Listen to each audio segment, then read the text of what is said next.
Good evening and welcome to the Pompey Politics Podcast, Prime Minister's Questions Special, where we dig into PMQs without the hooting, the hollering and the general playground antics.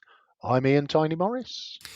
And I'm Simon Sainsbury. We'll leave the hooting and the hollering to the guys in Westminster. Yeah. Oh, sorry, no, I'm off brand. Yeah. Just a reminder to everyone, please do remember to like, comment, follow, to let us know what you think of the PMQs and indeed of our commentary. Remember to give us a like, follow, or a subscribe wherever you're catching us. So yes, PMQs back from a short break of only a week. So should we get right into it? Let's dive in, because obviously there's plenty to pick over this week. We come to the Leader of the Opposition, Kemi Badenoch. Thank you, Mr. Speaker. And can I associate this side of the House with the Prime Minister's comments about Ukraine and Team GB? Mr. Speaker, before the Prime Minister and I became MPs, parties of every colour increased the cost of going to university. The system is now at breaking point for graduates. I believe the student loans have become a debt trap. It is time for all of us to do something about it. Will he cut interest rates on student loans? Prime Minister. Well, Mr. Speaker, I have to say I'm glad to learn that the Leader of the Opposition has finally admitted that they scammed the country on this. And that applies to everything they did in government. We inherited their broken student loans system. We've already introduced maintenance grants to improve the situation, which they scrapped. And we will look at ways to make it fairer. And we will do other things within the economy to help students. What other things they say? The news this morning, Mr. Speaker, 7 a.m, energy bills coming down by £117. For millions of families and young people struggling. That's guaranteed money off bills in April, driven by the action that this Labour government has taken. We promised to cut the cost of living. We are cutting the cost of living. Mr. Speaker, I asked him if he would cut interest rates on student loans. No answer. And for the record, energy bills are still higher than when he came into office. He keeps talking about the last government. In case he hasn't noticed, my party is under new leadership. A lot of people wish his was too, including the backbenchers sitting behind him. But let's talk again about student loans and student fees even, because to win the Labour leadership, with Labour together, the Prime Minister promised to abolish tuition fees. In opposition, the Education Secretary said, graduates, you will pay less under a Labour government. I wonder what happened to those people. But can the Prime Minister tell us whether graduates are paying more or less under Labour? Prime Minister. Certainly many in her party are under new leadership, Mr. Speaker. They're up there. The only change she's brought to her party is to make it smaller. And she talks about interest rates on loans. Mr. Speaker, not only have energy prices come down this morning, but since we were last here across the dispatch box, inflation has fallen as well, which has a huge impact on interest rates. Fallen to 3%. And the Bank of England say it's going to keep on falling. That's only happening because of the decisions that we made at the budget, opposed by the party opposite. They talk about the cost of living. This government is taking action, and under their watch, inflation was 11%, which crippled the state of finances for students as their loan rates went up. Mr. Speaker, I am amazed that while we're trying to talk about student loans, the Prime Minister has the cheek to talk about my party being smaller.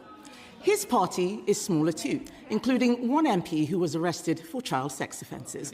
So perhaps before he gets on his high horse, he should ask why his backbenchers are saying that they're being called the Pedo Defenders Party. Yes. So why don't we get back? So if he... I didn't say it. I know it makes them... Sorry. OK, let's have less. Kemi Badenoch. I know they don't like it, Mr. Speaker. Does the honourable member want to leave at this stage? Just understand, I want to hear the question, because it's very important that I do hear, because may have to make a judgment. So I don't need any more shouting. I know they don't like it, Mr. Speaker, but I haven't said anything that's not true, have I? So perhaps, they should get off their high horse, stop making stupid jokes, and why don't we talk about student loans? Policies that may have been fine for 2012 with low interest rates are not fine for 2026. The fact is, graduates are paying more, not less. On Monday, the Schools Minister was asked on the BBC why Labour froze the repayment thresholds. She said the government has, and I quote, huge pressures. Those pressures have been created by his taxes and his borrowing to pay for more welfare. Why is the Prime Minister taking from students to give to Benefit Street? I thought I'd just pause it there just to kind of give us a way to break it up a little bit. Yeah. Well, that's kind of come in there. That kind of went from 0 to 60 quite quickly. Well, I think in terms of a debate that turned into a pub fight, it kind of got pretty ugly pretty quickly, didn't it? Yeah. We kind of went from the it's all bad because of how you left it to you lot are a bunch of pedo sympathisers. Well, and I guess there is that base of, and I guess this is fundamental to PMQs, because it's that the question was about student loans. And student loans, yeah, but what about energy prices? Well, energy prices, to be honest, are dictated by pretty much the global price of oil and gas, which I don't think either government has much arrangement over. And then we got on to, and we brought inflation down to 3%. Yeah, and you lot, it was at 11. And you think, yeah, but it was about 3% when the Conservatives left office. And weren't we all just meant to be talking about student loans? Yeah, well, you're a bit shit, you are. You've made your party smaller. Well, what about you kiddie fiddler deniers? It was like, oh, for fuck, would you pair of you just grow up? I'm sorry, I know I've used inappropriate language there, but really? Well, it seems strange to kind of call the PM up for basically making a party political point, and then make a very, very aggressive party political point. But having said that, no one's answering any questions. No, it if we actually look at the issue in hand, and apologies, my Lib Dem friend, as I know tuition fees might be just a touch triggering for you, hun, but it's not the C word, though. No, it's not the C word. We'll step back from that. Coalition. Yeah. You just look at it and think, well, yes, there is the whole thing around student loans, yes, it is complex. It is fundamentally becomes a tax that you pay once you cross a threshold of earnings, and if that threshold stays the same and inflation is at 3% or 11%, then those earnings are worth less than they were. So I'd actually quite like to hear the answer to the question, but I'm not sure I'm going to be blessed with it, am I? No, I think there is a whole conversation about how what previously could have possibly been argued as a system that, depending on your point of view, either did or didn't work. It definitely isn't now, because students are being screwed on two fronts, because the percentage that they're paying or being charged, the interest rate is so high. Yeah. And the rate at which they start to pay back has been frozen. Yeah. Just like the personal tax allowance. Yeah. So let's carry on, because otherwise, not me phoning, we're going to be here all night. It's going to be an hour long, and it's not meant to be. It's meant to be punchy. No, but not in the way that. Well, not that sort of punchy. No, exactly. Well, it's definitely punchy. Let's go. Yeah. What a nerve. Under their government, student loan thresholds were frozen for 10 years. 10 years. They broke the system. They did it with a bloke over there when they were in coalition together, and we're fixing it. Now, she used to say just a few weeks ago that she was going to focus on the economy at the exclusion of everything else. So I'm doing her a favour by bringing it back to the economy, because 117, desperate to talk about the economy, £117 off energy bills, inflation going down. The other thing that was confirmed on Friday, Mr. Speaker, borrowing is coming down, the biggest surplus on record. That means we've got the economy back under control. We're fixing the public finances. Now, I know the party of Liz Truss don't understand any of this, but she should welcome those changes when she next stands up. Mr. Speaker, he says they're fixing the student loan system. How? He wasn't even talking about this until I raised it. The fact is, those policies... And it goes for the row as well. Chair Select Committee expects a standard, not to shout somebody down. Kemi Badenoch. Mr. Speaker... I don't need any back chat. Thank you, Mr. Speaker. He's only talking about student loans now because I raised it. He says they're fixing the problem. The fact is, he's not. Why is it that I'm willing to ditch old Conservative policies that don't work and he wants to keep them? He's not going to do anything about it at all. On Monday, they voted to increase benefits yet again. The fact is, he is taking money out of the pockets of graduates and giving it to people who are not working. It is not fair. It is not just that he is saddling graduates with debt. It's not just that he is saddling graduates with debt. Yesterday, the Bank of England, yes, where she used to work in customer services. Yesterday, the Bank of England... Yesterday, Mr. Speaker, the Bank of England said that his policies are fueling youth unemployment. That's not us, that's the Bank of England. For the first time ever, youth unemployment is now higher here than it is in the EU. And while he blames everyone else, our young people can't get jobs, they are losing hope and even leaving the country. Will the Prime Minister tell us how he plans to deal with it? Prime Minister. Mr. Speaker, she says she's ditching failed Tory policies. It's a very long list. 14 years of list. And it starts with the word sorry. And when she says that word, we'll take her seriously. And Mr. Speaker, she talks about the Bank of England. The Bank of England have reduced interest rates 6 times. We've seen the fall in energy bills. Inflation is coming down. Borrowing is coming down. She hasn't welcomed any of that. I know she wanted to talk about the economy. She wants to talk anything other than the economy. Perhaps she'll welcome the surge in retail sales as well. People are spending more on our high streets because of the action that we took. Wages boosted for millions of workers, opposed by the party opposite. Free breakfast clubs, opposed by the party opposite. Free childcare, opposed by the party opposite. Every measure we're taking to improve the economy, what do? They oppose it. Mr. Speaker, he is desperate to talk about the last government so that he can distract from the mess that he is making now. The fact is, he is the Prime Minister today. This is a man who got legislation in to fix his own pension, just him, no one else's. He won't sort out student loans for other people. He has no plan to get young people into work. He has no plan to help graduates get out of the debt trap. They can complain as much as they like. These are facts. 411 MPs, and not a single one of them has any imagination. We are the ones doing all the thinking. Yes, he has already... Mr. Speaker.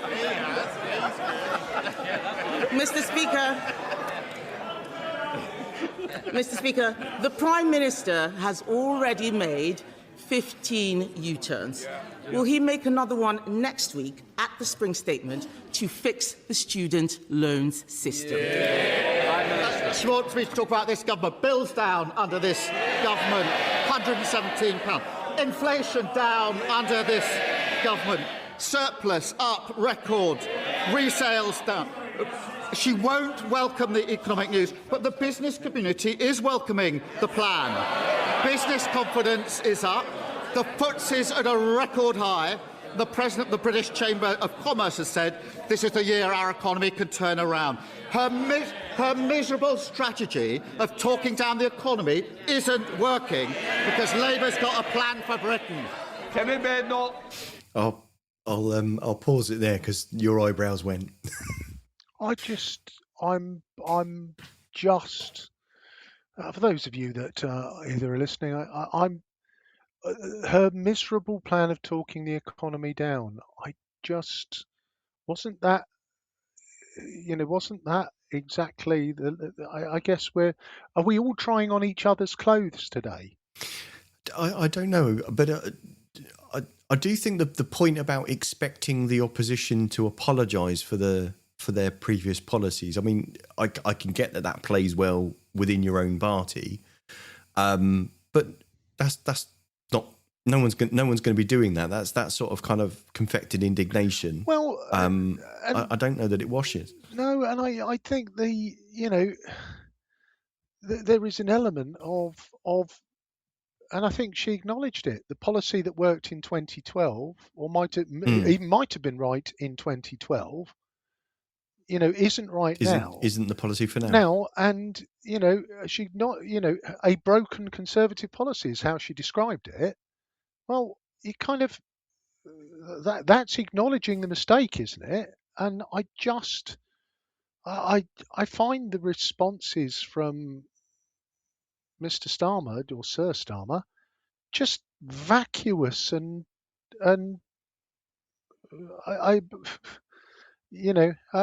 know that PMQs is meant it's almost to be leaving you lost for words. It is almost leaving me lost for words because it's for me there's a question and I do wonder whether I know the Speaker's trying to keep order and stop the hoovering and shouting, but answer the bloody question. £117, 14 years. It's just answer the bloody question. We need to start like a bingo for the kind of the standard phrases. But should we play on? Yeah, go on. Mr. Speaker, it'll only turn around this year if he stops being the leader. Perhaps they can do something about that. He wants us to welcome economic news. I'm sorry, but I'm not going to welcome the fact that youth unemployment is at its highest ever. I am not going to welcome the fact that unemployment has increased every single month under this Labour government. He is not doing anything about student loans because he is not governing. And he is not governing because he cannot govern. He is distracted by Labour scandal after Labour scandal. Mr. Speaker, even today now, there is an inquiry into the Inquiries Minister. That is all that they have offered since they came in. The defining moment of this man's premiership will not be breakfast clubs. It will be the sight of the man he appointed as ambassador to Washington just last year getting arrested. No wonder they're calling themselves all sorts of things. He needs to stop moaning about us and start fixing his useless government. Why should the country have to put up with 3 more years of this? Yet again, she's shown why she is so utterly irrelevant. Harping from the sidelines, trying to talk down the economy. Hello. Please, I want to hear the question, so do your constituents. Prime Minister. All she does is carp from the sidelines, talk the economy down, talk the country down. In the meantime, because of our work, what is happening? Energy bills down, as announced this morning. Inflation down. Borrowing down. And what's up? Retail spending is up. Investment is up. Business confidence is up. That's the difference a Labour government makes. Leader of the Liberal Democrats, Sir Ed Davey. Can I join the Prime Minister in congratulating Team GB on our most successful Winter Olympics ever? And can I also join him in solidarity with our Ukrainian allies and friends after 4 years of them resisting Vladimir Putin's war machine? Mr. Speaker, the former Prime Minister, Gordon Brown, has raised deeply shocking concerns that Jeffrey Epstein may have used British airports and even RAF bases to traffic young women and girls in and out of our country. This is appalling. The Prime Minister knows that I agree with Gordon Brown that there needs to be a full public inquiry into all this. If he doesn't agree with Gordon Brown, will he, at the very least, commit to releasing the flight logs and related documents? Will he wait for the House to force the government to do that? Prime Minister. Well, I think it's important to appreciate there's obviously a police investigation going on, and I think it's right, and I'm sure he agrees with this, that has to go wherever the evidence takes it, and we have to let that investigation run its course before deciding what next action needs to be taken. Sir Ed Davey. Well, I think we all agree that police investigations should take priority, but that doesn't rule out a public inquiry, and it certainly doesn't rule out releasing the flight logs, which I think really should be. Mr. Speaker, on a different note, it's been revealed the trustee of William Blake House, a care home for adults with profound disabilities, embezzled £1 million. There are very few homes in the country which offer this sort of care, and now it faces closure. As a father of a disabled son myself, can I tell the Prime Minister this situation is one of my worst nightmares? It's one of the worst nightmares of many parents with disabled adult children. The families of the residents have put forward a rescue plan to take over William Blake House and run it themselves. It will require HMRC resolving the debt issue and the Charity Commission to appoint an independent board. So will the Prime Minister meet with the families and back their plan? Prime Minister. Can I thank him for raising this case, which is obviously a cause of considerable concern, and of course I'll make sure that the relevant meeting is put in place for all of the individuals who need that meeting. But, Mr. Speaker, I also have to raise this. A death threat was shared by Reform's Deputy Council Leader in Lancashire against the brilliant member for Bolsover. Yeah, sorry, pausing there. Yeah. Yeah. Isn't that what PMQs should have been? Yes, without the pantomime and the Punch and Judy stuff. A question from an uncomfortable question from Sir Ed Davey. A guarded response from the Prime Minister, who answered the question. Another important question by Sir Ed, an evasive but answering the question from the answer from the Prime Minister. Isn't that what it's meant to be? I know you and I quite often, when we look at local council meetings, we quite often compare them to. You wouldn't have any sort of meeting in any other in any business or any workplace that conducted itself in that way, and I don't understand why we're rewarding the Punch and Judy politics, and why that's allowed to happen, because it's not useful time, is it, for anybody? The point is to raise questions, flag issues, and get answers, or to get the right person to look at it. And and I think the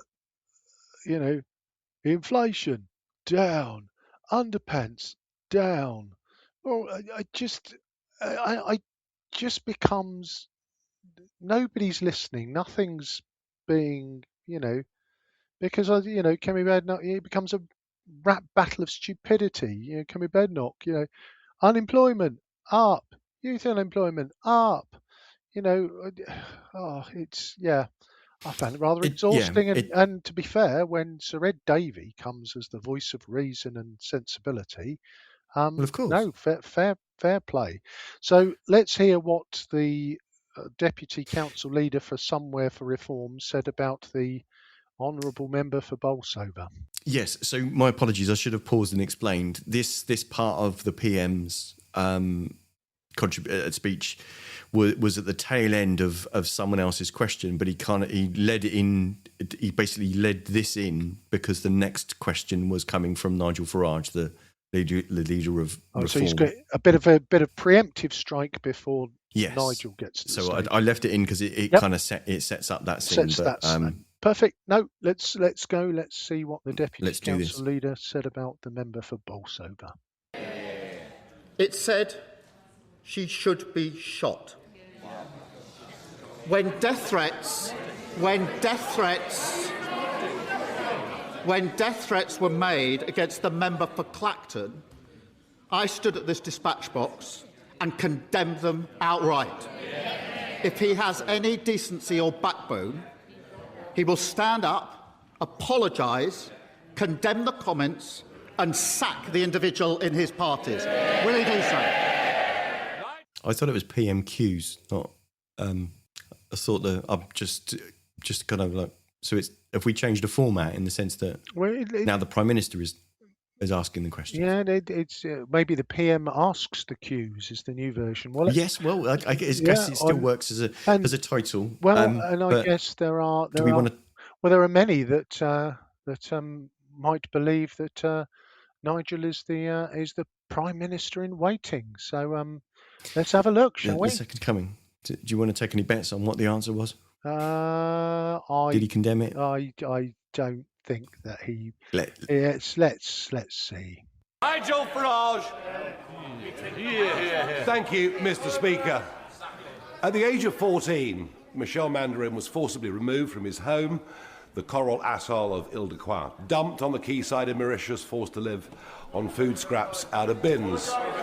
He has resettled those islands and yet now faces a removal order from yet another Labour government. So maybe twice in one lifetime, he's going to be asked to leave his homeland. Can I ask the Prime Minister, for a government that is full of human rights lawyers, within and without, why do the opinions and human rights of indigenous Chagossians not matter to him at all? Prime Minister. So he has neither the decency nor the backbone to condemn a death threat to a member of this House, whichever party they are in. He doesn't have the decency or the backbone to condemn it and to sack the individual. And that just shows that his party have got nothing to offer the country but grievance and division. Look at their candidate in Gorton and Denton, a man who says anyone who isn't white cannot be English. No wonder he's been endorsed by Tommy Robinson. It doesn't represent our country, and anybody who wants to stand against that hatred and division should vote Labour on Thursday tomorrow in Gorton and Denton. Thank you. So that was our clips. Wow, and what a splendid exchange that was to finish. It was a game of three halves, if that's not apocryphal. It makes about as much sense as most of PMQs. What were the three halves for you? Well, the three halves were, obviously Kemi and Keir punching lumps out of each other, and the performative chanting of up, down, down, up, down, up. Mm. And then Sir Ed and Sir Kay having a bit of, we better talk about a serious politics here. And then finally ending with, can I refer you to the rap classic, The Next Episode by Dr. Dre and Snoop Dogg? Are you familiar with it? I'm sorry to say I'm not. Maybe some of our listeners are. Possibly. Well, let me just say it is a rap classic. It is approached with caution, as much triggering language in it. But I've always been absolutely certain that either man didn't have a clue what the other man was going on about, and it just sounded like the two of them were in two separate phone boxes. And I'm going to say a thing. I'm going to pretend you've not said a thing. I'm going to say another thing.